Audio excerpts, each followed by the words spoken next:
adalah Ali Lubis, Ketua DPC Gerindra Jakarta Timur, yang dengan terang-terangan mengkritik keras kelakuan Anies. Gara-gara Anies meminta pemerintah pusat mengambil alih penanganan pandemi COVID di Jabodetabek. Ini menimbulkan pertanyaan besar, apakah Anies menyerah lawan COVID-19? Jika seperti itu, maka sebaiknya mundur saja dari jabatan gubernur, ujar Ali Lubis kepada media. Bukan itu saja, lewat akun Twitternya, Ali Lubis juga menciutkan hal serupa. Jika sudah tak sanggup, sebaiknya mundur saja dari jabatan gubernur, simpelkan Anies Baswedan, DKI Jakarta, cuit Ali Lubis, link Twitter. Ali Lubis ini bukan orang sembarangan di Gerindra. Dia juga seorang pengacara, yang menjabat sebagai Kabid Humas Lembaga Advokasi dan Hukum DPP Partai Gerindra. Pernah menjadi pengacara, buat Fadly Zon dan Ahmad Dhani. Seharusnya warga Jakarta itu, taat dan patuh, tapi sejauh ini malah meningkat warga Jakarta, yang terpapar COVID-19, ujar Ali Lubis, melanjutkan pernyataannya pada media. Jangan-jangan warga Jakarta, sudah tidak mendukung Anies sebagai gubernur, tambahnya. Pernyataan Ali Lubis ini sangat menohok buat Anies. Dan sebenarnya sejalan dengan instruksi Prabowo dulu, ketika bergabung ke dalam kabinet Presiden Jokowi. Waktu itu, beredar berita bahwa Prabowo memerintahkan kader Gerindra untuk kritis terhadap Gubernur Anies. Ini disampaikan oleh Wakil Ketua DPD Gerindra DKI Jakarta, Syarif. Lalu salahnya di mana? Kok salah? Sesudah kritik Ali Lubis beredar, bukannya mendukung sikap kritis ini, Gerindra justru gantian menegur Ali Lubis. Wagub DKI Jakarta yang juga Ketua DPD Gerindra DKI Jakarta, Ahmad Riza Patria, menyebut pernyataan Ali Lubis sebagai pendapat pribadi dan tidak berkaitan dengan Gerindra. Hendaknya semua kader mengikuti arah kebijakan partai, pendapat pribadi tidak boleh melebihi kebijakan partai, ucapnya dilansir tribunnews.com. Ketua Harian DPP Partai Gerindra, Sufmi Dasko Ahmad menyatakan partainya telah menegur Ali Lubis.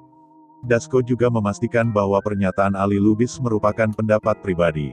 Sebagai ketua DPC tidak boleh menyatakan pendapat pribadi tanpa koordinasi dengan partai, karena menyangkut hal yang prinsipil, ujar Dasko. Sedangkan Habibur Rahman, wakil ketua umum Partai Gerindra, lebih tegas lagi. Itu saya sudah ingatkan, yang bersangkutan agar menahan diri, dan tidak banyak komentar lagi. Ternyata, masih di media sosial malah meladeni. Saya tegur lagi. Diam kau jangan banyak cakap, ujarnya. Ali Lubis sudah aneh kartu kuningnya, cuit Habibur Rahman, lewat akun Twitternya. Segitu banyaknya bantahan dari Gerindra terhadap Ali Lubis. Seakan teguran dari satu orang saja tidak cukup. Begitu takutnya Gerindra, kalau sampai Anies blunder di depan publik, dan ketahuan dikritik oleh kader Gerindra sendiri.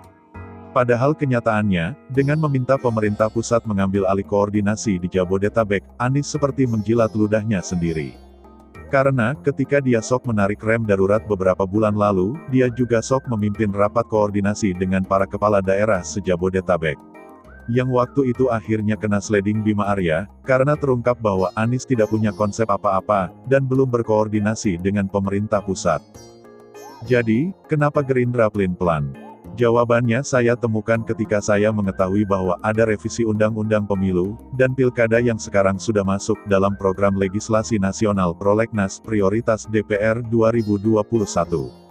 Pilkada serentak, yang sebelumnya direncanakan berlangsung, di tahun 2024 akan diubah dan digelar pada tahun 2022. Termasuk Pilkada DKI Jakarta. Jika pilkada serentak digelar pada tahun 2024, maka Anies akan habis masa jabatannya di 2022, dan akan diganti oleh siapapun, yang ditunjuk oleh Presiden Jokowi. Dari segi politis ini akan merugikan Anies. Jika dia hendak ikutan nyapres di 2024, Anies akan kehilangan waktu 2 tahun, di mana dia tidak jadi apa-apa. Ini sangat jelek efeknya, buat eksistensi Anies di dunia politik. Dalam 2 tahun, orang-orang akan lupa sama Anies. Yang diingat hanyalah rekam jejak Anies di DKI Jakarta. Yang gemilang, masak, Anies nyebrang di jalan umum saja, dicuekin sama warganya. Begitu banyak kritik terlontar terhadap Anies. Apalagi afiliasinya terhadap Rizik Syihab dan FPI. Dengan kembalinya pilkada ke tahun 2022, Anies punya kesempatan untuk langsung ikut bertarung lagi. Dan saya duga, Gerindra akan mengusungnya kembali. Karena Gerindra tidak mau kehilangan muka. Jika tidak mengusung Anies kembali di Pilkada DKI Jakarta 2022, sama saja dengan Gerindra mengakui ketidakmampuan Anies dan kesalahan Gerindra dengan pilihannya mengusung Anies dulu. Ini tentang mempertahankan suara rakyat, yang entah kenapa menurut Gerindra masih banyak yang mendukung Anies. Kita juga tahu di berbagai survei, yang naik daun dan namanya berkibar adalah Ganjar Pranowo, Ridwan Kamil, dan Risma. Semuanya bukan kader Gerindra, hanya Anies, yang hubungannya paling dekat dengan Gerindra. Sementara, di berbagai survei elektabilitas partai politik, Gerindra menderita penurunan yang cukup besar gara-gara kasus korupsi, yang menimpa Menteri KKP Edi Prabowo. Jadi, gimana ini maksudnya? Gerindra buang kader yang korupsi, dan merengkuh Anies yang namanya populer, walaupun ketahuan nggak bisa kerja. Hehehe. Selalu dari kura-kura.